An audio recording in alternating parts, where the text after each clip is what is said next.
नमस्कार। विज्ञान, प्रौद्योगिकी, आविष्कार और नवाचार से जुड़े देश के पसंदीदा कार्यक्रम ज्ञान विज्ञान में आपका स्वागत है। नए अंक के साथ मैं राकेश अंदानिया एक बार फिर से हाजिर हूं। आज के अंक में बात करेंगे भारतीय सौर मिशन आदित्य L1 की और क्रोनिक मस्तिष्क विकारों के उपचार में सहायक एक नए अध्ययन की। लेकिन सबसे पहले सब्सक्राइब कर लें हमारे चैनल न्यूज इन साइंस को, ताकि आप विज्ञान से जुड़ी किसी भी खबर से बेखबर ना रहें। आज के अंक को विस्तार से जानने से पहले आइए नजर डालते हैं आज की सुर्खियों पर। भारतीय सौर मिशन आदित्य L1 पहुंचा अपने लक्ष्य पर। करीब 5 साल तक करेगा सौर घटनाओं का अवलोकन। अल्जाइमर और पार्किंसंस जैसे रोगों के संभावित उपचार के खोजे गए नए विकल्प। IIT कानपुर के शोधकर्ताओं ने जगाई नई उम्मीद। देश दुनिया में विज्ञान जगत की ताजा खबरों को जानने के लिए देखिए ज्ञान विज्ञान का स्पेशल सेगमेंट साइंस एक्सप्रेस। और इस हफ्ते इतिहास में कौन सा दिन क्यों है महत्वपूर्ण, देखिए हिस्ट्री ऑफ साइंस में।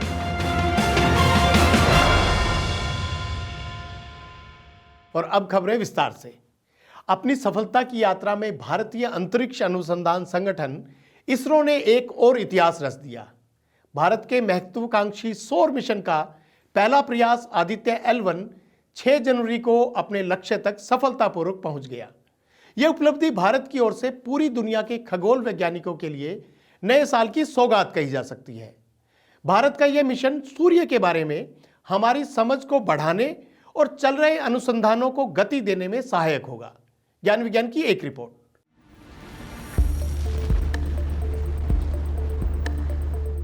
मैं अपने होम प्लैनेट से 1.5 मिलियन किलोमीटर दूर लैग्रेंज पॉइंट L1 पर सुरक्षित पहुंच गया हूं।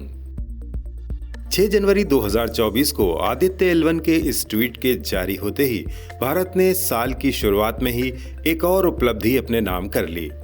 भारत के सौर मिशन की पहली सौर वेधशाला आदित्य L1 अपने गंतव्य पर पहुंच गई और इसरो ने सफलता का नया इतिहास रच दिया। इसरो की सफलता ने सूर्य पर हो रहे अनुसंधानों को लेकर पूरी दुनिया के खगोल वैज्ञानिकों की उम्मीदों को बढ़ा दिया है। Ultimately, what we achieved today is exact placement based on our measurement and very correct prediction of the velocity requirement. The computer decided to cut off at the accelerometer-based cutoff has happened. So right now, it is in our calculation, it is in the right place. Aditya L1 को 2 सितंबर 2023 को PSLV C-57 rocket द्वारा श्री हरिकोटा से launch किया गया था। इस बीच Aditya L1 ने लगभग 15 लाख किलोमीटर की दूरी तय की और 6 जनवरी को शाम 4 बजे के करीब अपने लक्ष्य लैग्रेंज पॉइंट 1 होली ऑर्बिट पर पहुंचकर उसके आसपास के प्रभामंडल की कक्षा में स्थापित हो गया। L1 पॉइंट काफी महत्वपूर्ण स्थान है जो पृथ्वी और सूर्य दोनों के गुरुत्वाकर्षण बल के संतुलन में है और अवलोकन के लिए एक स्थिर पॉइंट है। यहाँ से सूर्य के प्रकाश मंडल, क्रोमोस्फीयर और कोरोना सहित सूर्य की बाहरी परतों का गहन अध्ययन किया जा सकता है। अपने 5.2 साल के अनुमानित कार्यकाल में आदित्य L1 पहले वास्तविक समय में सौर घटनाओं का अवलोकन करके अंतरिक्ष मौसम की गतिशीलता और पृथ्वी की जलवायु पर सूर्य के प्रभाव के रहस्यों को उजागर करेगा।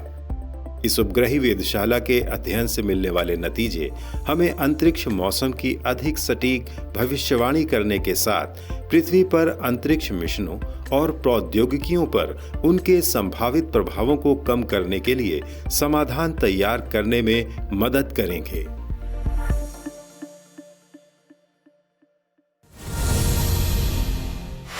IIT कानपुर के शोधकर्ताओं ने कैंसर और क्रोनिक मस्तिष्क विकारों के उपचार को लेकर एक नई उम्मीद जगाई है। शोधकर्ताओं ने जी प्रोटीन कपल्ड रिसेप्टर्स और केमोकाइन रिसेप्टर्स D6 का अध्ययन किया, जिससे कैंसर के अलावा अल्जाइमर्स और पार्किंसंस जैसे रोगों के संभावित उपचार के नए विकल्प मिले हैं। ज्यादा जानकारी के लिए देखिए हमारी एक खास report.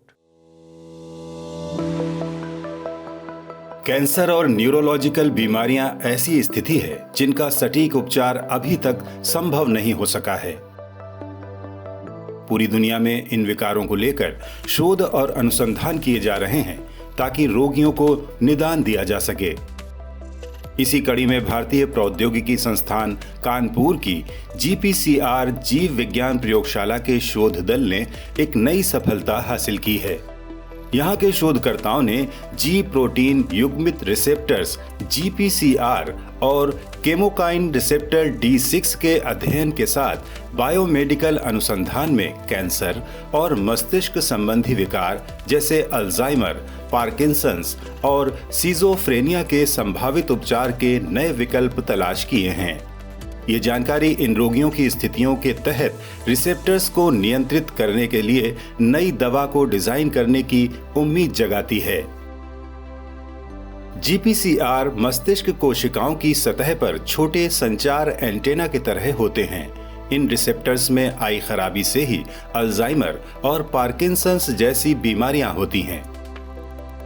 Chemokine receptor D6 cancer tumour के वातावरण को प्रभावित कर सकता है।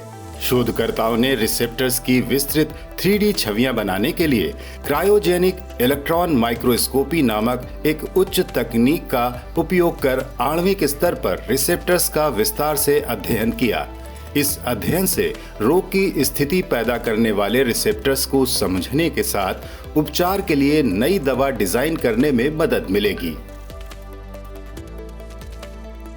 भारत सरकार के जैव प्रौद्योगिकी विभाग के अधीन वेलकम ट्रस्ट इंडिया अलायंस और विज्ञान और इंजीनियरिंग अनुसंधान बोर्ड द्वारा समर्थित इस परियोजना को जापान, कोरिया, स्पेन और स्विट्जरलैंड आदि देशों के सहयोग से पूरा किया गया।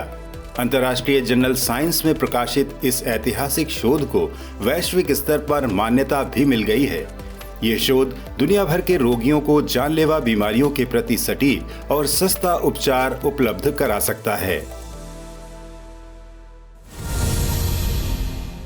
और अब नजर डालते हैं विज्ञान जगत की कुछ और ताजा गतिविधियों पर हमारे सेगमेंट साइंस एक्सप्रेस में।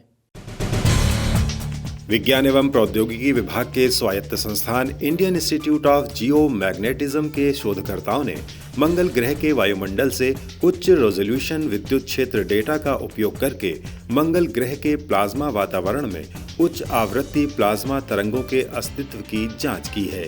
यह तरंगे या तो इलेक्ट्रॉन दोलन हो सकती हैं जो चुंबकीय क्षेत्र के समानांतर फैलती हैं, या ये मंगल के मैग्नेटोशीथ क्षेत्र में चुंबकीय क्षेत्र के लंबवत फैलने वाली किरणें हो सकती हैं। इसके लिए वैज्ञानिकों ने नवीन नैरो बैंड और ब्रॉड बैंड विशेषताओं के साथ इन तरंगों का पता लगाया है, जो मंगल ग्रह के प्लाज्मा वातावरण में प्लाज्मा प्रक्रियाओं को समझने में मदद कर सकती हैं। Max Planck Institute for Terrestrial Microbiology के शोधकर्ताओं ने एक सिंथेटिक जैव रासायनिक चक्र विकसित किया है जो सीधे कार्बन डाइऑक्साइड को building block acetyl coenzyme A में परिवर्तित करता है। शोधकर्ता जीवाणु ई कोलाई में 3 चक्र मॉड्यूल में से प्रत्येक को लागू करने में सक्षम रहे, जो जीवित कोशिकाओं के संदर्भ में सिंथेटिक कार्बन डाइऑक्साइड फिक्सिंग मार्गों को साकार करने की दिशा में एक प्रमुख कदम है। जलवायु आपातकाल से निपटने के लिए कार्बन डाइऑक्साइड को परिवर्तित करने के नए तरीके विकसित करना महत्वपूर्ण है। सिंथेटिक जीव विज्ञान प्रकृति में कार्बन डाइऑक्साइड निर्धारण मार्गों को डिजाइन करने के लिए नए रास्ते खोलता है, जो प्रकृति द्वारा विकसित कार्बन डाइऑक्साइड की तुलना में अधिक कुशलता से कार्बन डाइऑक्साइड को परिवर्तित करते हैं। इस अध्ययन के नतीजों को नेचर कैटालिसिस जर्नल में प्रकाशित किया गया है।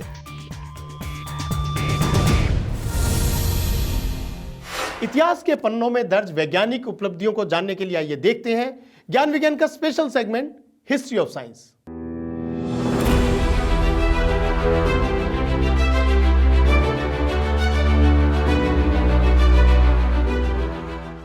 10 जनवरी 1863 को दुनिया की पहली भूमिगत रेलवे की शुरुआत लंदन में हुई।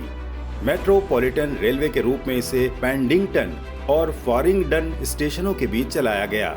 6 किलोमीटर की दूरी के इस सफर में ये ट्रेन 6 मध्यवर्ती स्टेशनों से होकर गुजरी। इसमें कोक से चलने वाले भाप इंजनों का उपयोग किया गया था। बाद में कोयले का इस्तेमाल किया जाने लगा। इसके बावजूद ये लाइन अपनी शुरुआत से ही सफल रही और पहले वर्ष में करीब 95 लाख यात्रियों ने इससे यात्रा की।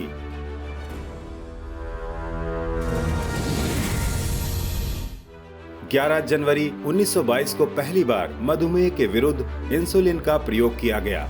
इस दिन टाइप 1 मधुमेह से ग्रस्त 14 वर्षीय लियोनार्ड थॉम्पसन को डॉक्टर फ्रेडरिक बेंटिंग और मेडिकल छात्र चार्ल्स बेस्ट द्वारा तैयार पैनक्रियाटिक एक्सट्रैक्ट के रूप में इंसुलिन का इंजेक्शन लगाया गया था।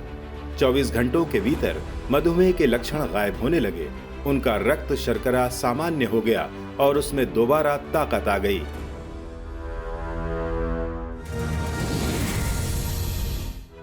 12 जनवरी 1926 को पेरिस में पॉस्चर इंस्टीट्यूट के डॉक्टर रॉक्स ने विज्ञान अकादमी के सदस्यों के सामने घोषणा की कि डॉक्टर रेमन और डॉक्टर जिलर ने टेटनस के खिलाफ एक एंटी टॉक्सिन सीरम की खोज की है। 15 जनवरी 1914 को भारतीय विज्ञान कांग्रेस की पहली बैठक एशियाटिक सोसाइटी कोलकाता के परिसर में आयोजित की गई थी।